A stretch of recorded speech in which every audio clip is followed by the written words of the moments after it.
fuerte sobre lo que ha hecho la universidad en la pandemia y de lo que puede hacer para incidir en la vida de este país. Y tenemos un compromiso, creo que verdaderamente fuerte, y tenemos que cumplir con él, ¿no? Entonces, en ese sentido es que se realiza este evento.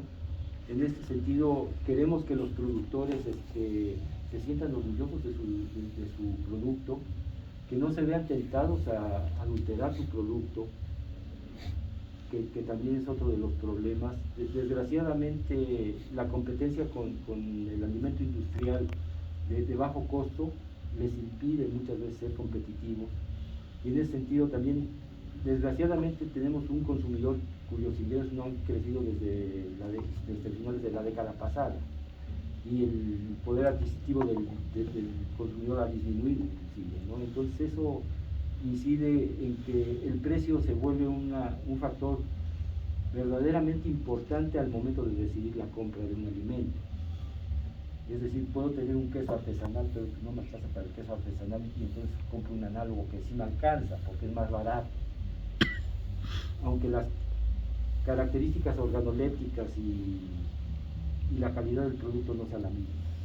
Entonces, son temas que yo creo que, como bien lo dice, esta primera experiencia nos debe de dar algunas señales de que debemos de continuar haciendo. Es decir, por lo menos el siguiente año yo creo que tenemos el presupuesto del proyecto para hacer. José Luis. José Luis Ceja Guerra, La Voz de Michoacán. De dos temas rapiditos. Hablaba del tema de la ganadería, sobre todo Marcos Castellanos, hasta hace algunos años era la principal cuenca lechera, no solamente del estado, sino aportaba gran parte de la producción nacional.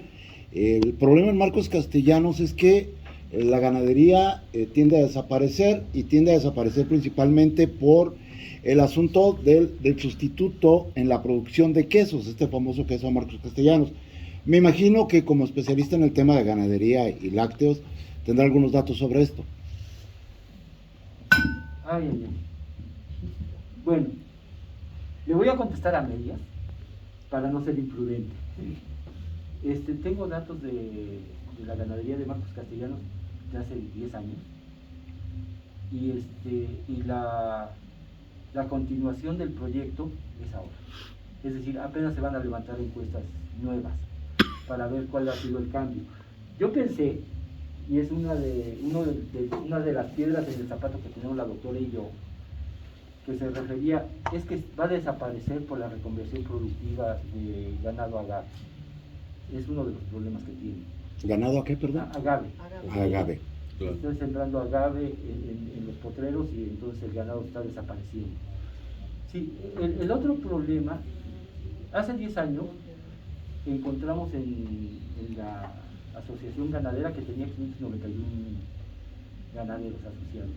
Ahora que preguntamos el padrón, son más de 800.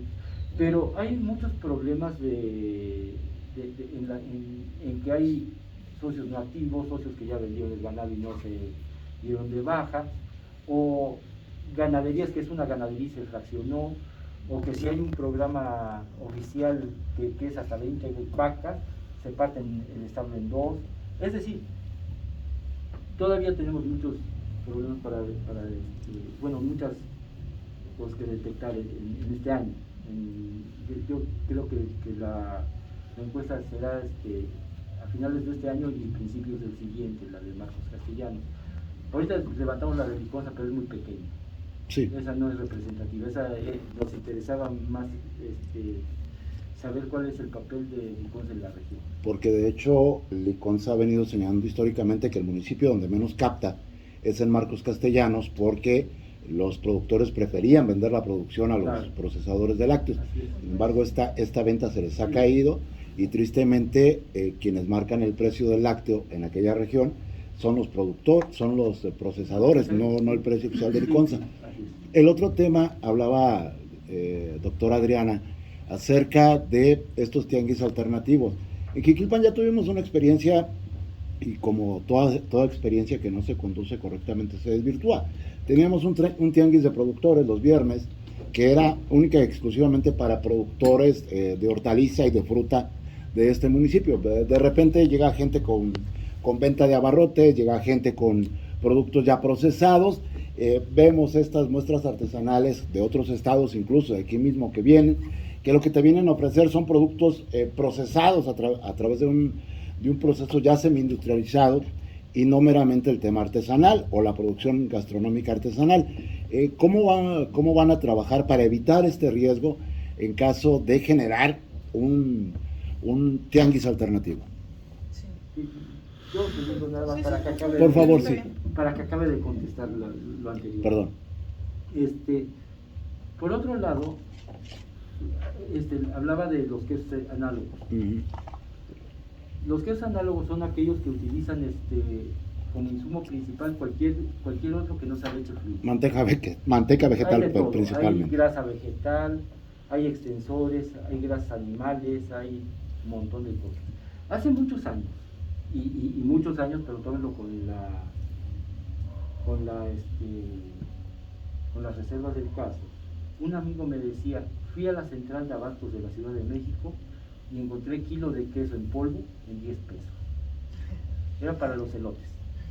Es decir, se utilizan sueros, por ejemplo, el suero deshidratado de la leche. México era de los principales importadores de suero lácteo deshidratado, que es el que da sabor, es que sepa, pero no tiene todas las características nutritivas de los productos. Y efectivamente, en Marcos Castellanos nos encontramos con las dos caras de la moneda. Hay muy buenos productos lácteos, muy buenos, legítimos, genuinos, y hay quesos análogos, ¿no? Pero un amigo que además es experto en el tema de quesos, es coautor conmigo de algunos trabajos. Él siempre argumenta, dice, un queso que les cueste menos, en este caso de 100 pesos el kilo, es análogo. ¿Por qué pone en este caso? Ahorita estoy poniendo 100 pesos porque el litro de leche está en 10 pesos y se necesitan al menos 10 litros de leche para producir un kilo de queso. Cualquier cosa que baje esos costos es que están utilizando otros insumos diferentes de la leche.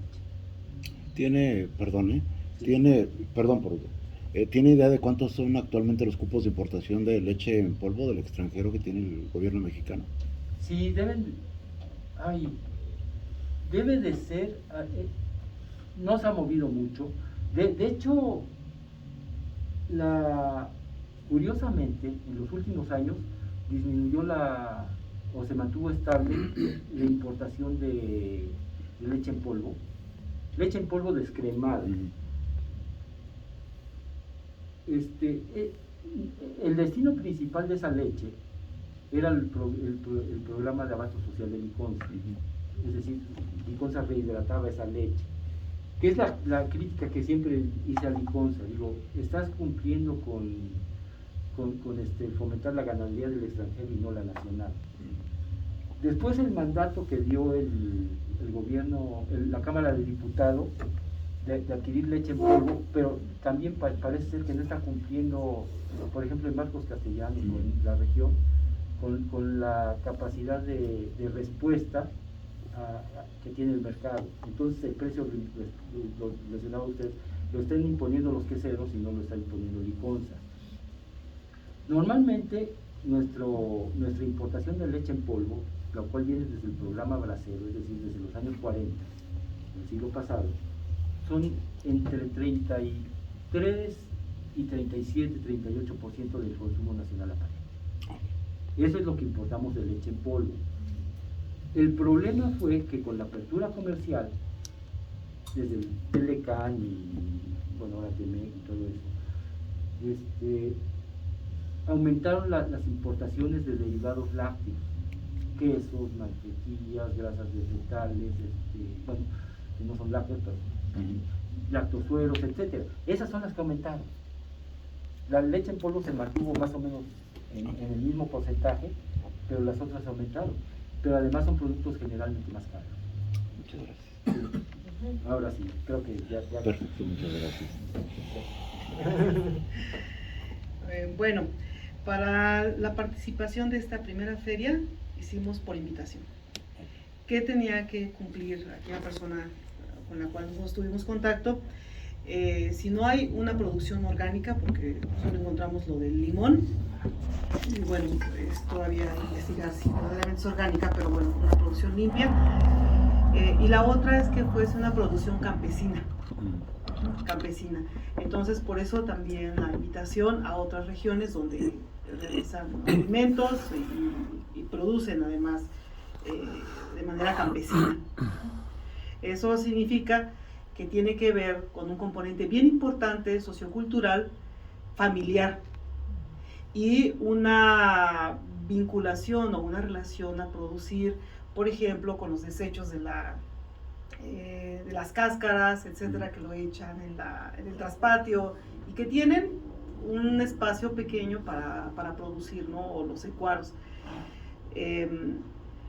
Y la otra también, que fuesen innovaciones. Por ejemplo, aquí de Jiquilpa van a participar con licores de zarzamora, de las berries, y eso ya es una innovación aquí en nuestro territorio. Eso es algo muy importante para nosotros, poder identificar que además de la producción de las grandes cadenas productivas, que es agroexportación, que está pensada, planeada para exportar, como ya hay iniciativas en lo local y que se están produciendo para el mercado regional o nacional, ya no nada más para exportar. Entonces, pensamos en esto, en producción orgánica, campesina y las innovaciones locales en la producción de alimentos. Muchas gracias. ¿Cómo se va a regular? A partir de este encuentro que tengamos quienes participen en la feria, pensamos generar alguna especie de comunicación entre ellos, no sé si por WhatsApp o algún medio, para que a partir de esto, no sé, se desarrolle otras acciones, otras actividades, otros alcances, no nada más la feria. Muy amable. Y que esté, desde luego, dirigido a esta producción limpia, a estas cadenas cortas, producción de alimentos sustentable. Por el tema de salud, no sé si aquí el doctor quisiese anotar, pero es bien sabido todos los efectos que tiene sobre la salud, efectos negativos, producción de alimentos de dudosa producción, la verdad. Entonces, no sé, le quiero dar la palabra por si quiere anotar algo. Gracias, doctora, agradecerte. Y sí, es un tema muy importante el que haces una pregunta donde pues tiene que ver mucho el tema de salud pública, donde comentabas hace un momento acerca de los tianguis y cómo se vino a hacer el tianguis de los viernes, que lo conocemos así. Se hizo con la finalidad de que nuestros productores de una forma orgánica pudieran vender ahí sus hortalizas, pudieran vender sus alimentos para nuestro consumo propio y poder asistir. Se ha estado manchando esa situación a través de abarroteros, a través de gente que vende ropa, taqueros. Entonces es una situación complicada donde esta feria se está organizando aquí con la doctora y los doctores, donde sea de verdad algo que impacte en el tema de salud, que sea realmente orgánica, como lo dice, agricultura orgánica y regenerativa. Es una situación que hemos venido perdiendo considerablemente por el tipo de vida que llevamos, a lo mejor más rápido, y es muy común. Antes esperabas el mole de la abuela o el mole de mamá hecho a base de semillas, de ciertos chiles, y el proceso que llevaba tan importante, y ahorita vas y dices, ve a la tienda por un vasito de mole y aviéntaselo al pollo y vámonos. Entonces esa es la situación que hemos perdido, esa cultura que nos hace falta mucho, no nada más en el municipio, en todos lados. El reglamento actual de mercados del municipio, habida cuenta que hay en el actual 54 sanciones que deberían ser ejecutadas por un ente que no existe. Y esto obviamente pues, es un reglamento heredado de administraciones anteriores. Se plantea una revisión a este reglamento a fin de que se cumpla el espíritu de que se cumpla este precepto de respetar el espíritu de cada uno de los tianguis, el de ropa, el de verduras, el de segunda, la fayuca, ¿está planteado ya? Lo hemos platicado con algunos regidores acerca de la situación. Es un tema donde, si no recuerdas, hace poco tuvimos ahí algunos conflictos por un tema precisamente parecido a una situación que había ahí por excesos de cobro, de abuso, donde se comentó que era incluso para los agricultores y la gente que sembraba sus productos, y más que nada es un tema político social muy fuerte, donde tenemos que ver cómo está la situación, porque el que tiene vendiendo abarrotes 10 años no va a ser muy complicado moverlo, ¿sí? Y decirle, ¿sabes qué? Pues vete al de abarrotes, al tianguis de abarrotes, porque este es de hortalizas o de la gente que tiene sus cuaros, que son productores pues a pequeña escala. Ese es un tema muy complicado, porque si lo ves ya hay tema de fayuca, tema de gastronomía, de todo tipo. Entonces es un tema muy complicado que sí lo hemos platicado, lo hemos visto, pero es un tema donde pues afectas a familias, y es un tema donde por eso la doctora se dio a la tarea de organizar este tianguis particular, que se vea y se pueda comenzar a través del apoyo de los ayuntamientos también, porque no puede sola hacer esta mancuerna para poder hacer este tipo de actividades y que la gente vaya viendo. En el tema de los tianguis, el regularlos de esa manera, pues ocupamos poner un tianguis cada día, uno de abarrotes, otro de pura gastronomía. Entonces es un tema muy complicado, que yo lo veo político social, que ahorita no se podría, pero se podría comentar entre los mismos tianguistas, si así se decidiera en su momento, con mucho gusto, pero sí es algo de entrar en conflicto más que nada con nuestros comerciantes. Agradecido. ¿Alguien más? Bueno, buenas tardes a todos. Jaime Santillán de Estayonos.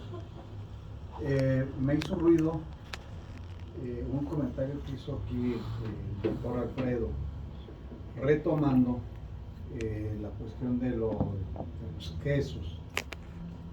Mi pregunta concreta es, en esta región está contemplado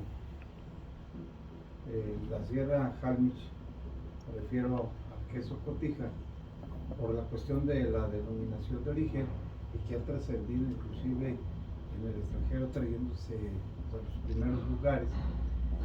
El probar, el tomar productos que se supone son netamente directamente del ganado de la Sierra de Jalisco y Michoacán, que es puro, vamos a decirlo entre comillas, solamente ustedes son los expertos, son los investigadores, como para que se incluyera en esta feria, o por qué queda fuera. Yo no lo he nombrado, no he escuchado hasta el momento esta situación, o a lo mejor estoy equivocado.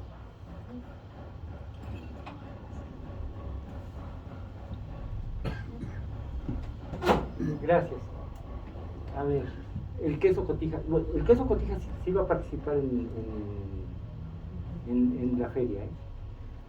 Sí.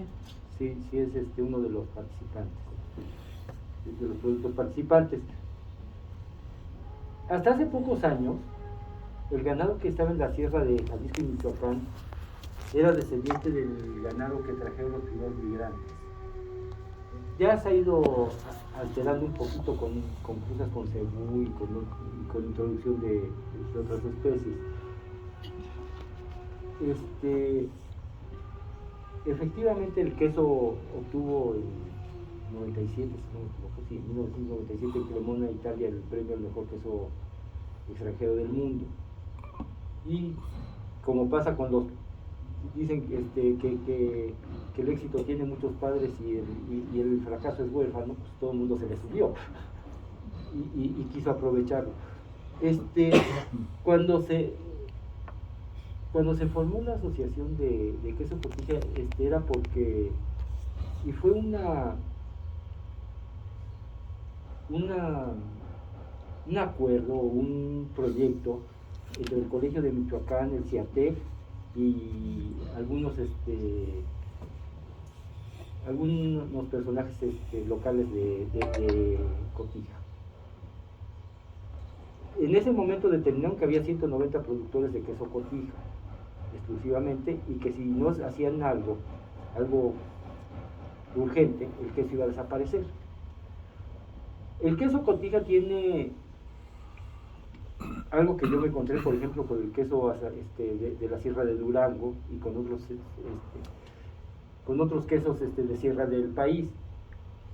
Esos quesos son los mejores quesos del país, porque son los quesos maduros, son los quesos finos, a diferencia de los quesos frescos que... Pero esos quesos se desarrollaron porque en temporada de aguas, que es cuando producen las vacas en mayor cantidad de leche, los caminos se volvían intransitables. Por ejemplo, un pedacito bajar de la Sierra de Durango, un pedacito, se llevan 6 horas. Entonces lo que tenían que hacer era madurar el queso y lo bajaban en temporadas de seca, o cuando los caminos eran transitables. Eran formas de conservación de esos productos. La problemática de esos quesos es que actualmente el crimen organizado también está metido en esos espacios. Es decir, son los espacios en que se siembra droga, etcétera, etcétera. Es decir, están invadidos por... Y es uno de los problemas que tiene el queso. El que es de Cotija. Cotija, en la Sierra de Durango a mí me decía, miren, si no conocen el mueble, es decir, el carro, ni se meta. Puede entrar acá, pero ahí ni entra. Y más que cuando yo hice el trabajo era cuando el Chapo Guzmán estaba refugiado en esa sierra, que es cuando se había escapado de la prisión y estaba, se rumoraba que estaba en esa parte. Entonces, no investigaban y mejor la gente local decía, no se meterían en esos problemas. Evidentemente, el queso Cotija es uno de los mejores quesos del país para mi gusto. Es un queso que cuando yo me vine acá y le llevé por primera vez al papel queso, decía, es el queso que me evoca mi niñez, porque el queso Cotija era el queso que se vendía en el mostrador de la tienda de abarrotes y que llevaban los arrieros de Cotija hasta Centroamérica y que se fue regando y que es pariente de un queso que se hace en Pipijiapan, en Chiapas, y que también de migrantes de esta zona, o pariente del queso que se hace en Tierra Caliente, en Tepec, solo que es más salado y menos fino, menos refinado. El queso Cotija sí va a participar iba a haber, creo que ya está una plática, estaba programada. No sí, pero no va a poder el doctor Esteban y se va a ver en Zamora. Ya, porque sí, yo había visto en el programa que estaba la plática de queso Cotija, no se va a dar, pero sí. Ahora, también cuando esa asociación que les decía se formó, hicieron un mapa de acuerdo a las características culturales y orográficas de donde se producía la leche para ese tipo de queso. Y el municipio de Jiquilpan no entró. Es decir, pasa arriba, pasa Valle de Juárez y eso, y de hecho el mapa está reproducido en muchos lados, no está en Jiquilpan, no pertenece quedó fuera por sistema de producción. La mayoría de la leche de acá todavía hay algo en cerro, pero ya es con ganado más wholesale. Marcos Castellanos también quedó fuera. También quedó fuera. Sí, no, de hecho el límite pasa por Valle de Juárez y por ahí se mete por el Oro y todo eso. Sí. Ahora me extraño. Bien, buenas tardes. Y regresando un poquito a lo que viene siendo la feria de